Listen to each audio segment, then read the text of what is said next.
मुअज़्ज़मा इब्राहीम एक ऐसा डायमंड है जेसीटी में कि सिर्फ एक शख्स की वजह से मुझे ऐसे लगता है कि जेसीटी रिवाइव भी हुई है, और उसने ना सिर्फ रिवाइव किया है बल्कि 90% मेरे उन कामों में मुअज़्ज़मा ने रिप्लेस किया है जिसके लिए मैं हमेशा डेस्परेटली किसी बंदे की ज़रूरत महसूस करता रहा। तलाल अहमद ना सिर्फ जेसीटी की बैकबोन है बल्कि मैं ये समझता हूँ कि as founder of JCT Talal is a backbone to me as well.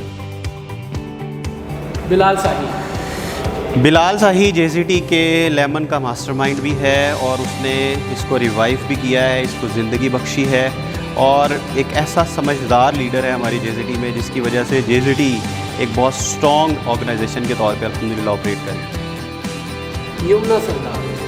Yamuna सरदार एक ऐसी पॉजिटिव एनर्जी का नाम है कि जिसकी सिंसेरिटी, जिसकी इनोसेंस और इसके बावजूद लीडरशिप स्किल्स की वजह से ना सिर्फ केपी में जेसीटी इतनी एक स्ट्रॉन्ग ऑर्गेनाइजेशन बनी है बल्कि पूरे पाकिस्तान में इस खातून की पॉजिटिविटी की वजह से जेसीटी का एक बहुत प्यारा इमेज है। तैयब को मैं हमेशा ये कहता होता हूँ कि जितने उसके कॉन्टेक्ट्स है, जितनी उसकी पीआर है, अगर वो मेरे पास होती तो जेसीटी अपना मिशन अब तक मुकम्मल कर चुकी होती। तारिकुल काकड़ की स्काउटशिप से मैं बहुत जेलस हूँ। I wish I would be scout my self as well. और उस बंदे का जो नॉलेज है, उसकी जो लर्निंग है, एक्सपीरियंस है, मैं हमेशा कहता हूँ काश इस तरह का नॉलेज मेरे पास भी होता। सलमान अंजुम एक ऐसा लीडर है जिस टाइप ऑफ लीडरशिप के बारे में हम अपने लेमन में हमेशा लोगों को कहते हैं ना, सिचुएशनल लीडरशिप सीखो। अगर किसी ने सीखनी है ना तो सलमान अंजुम को देख लें।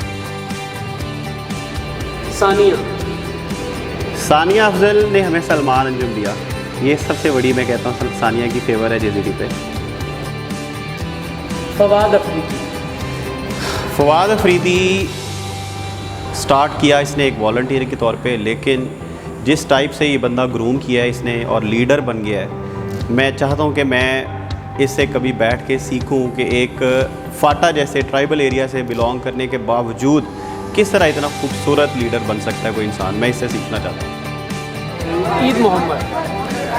ईद मोहम्मद जेसीटी का एक ऐसा मेंबर है जिस मेंबर की वजह से हम ये कह सकते हैं कि ये ऑर्गेनाइजेशन अगर आज भी एग्जिस्ट करती है और इंशाल्लाह कामयाब होगी, उसकी वजह ईद मोहम्मद और उन जैसे वॉलंटियर्स हैं।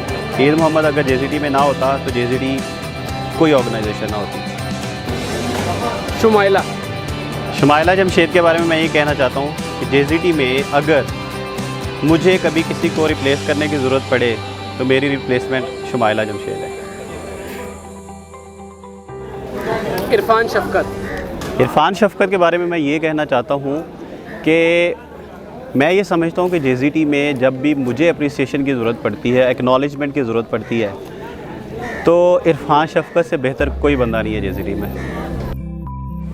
उस्मान खट्टक एक ऐसा लीडर है जिसके बारे में मैं ये कहना चाहता हूँ कि अगर मैं अपनी जज्बातियत को किसी विज़डम में कन्वर्ट करना चाहूँ तो वो सारी विज़डम आपको उस्मान खट्टक में नज़र आएगी।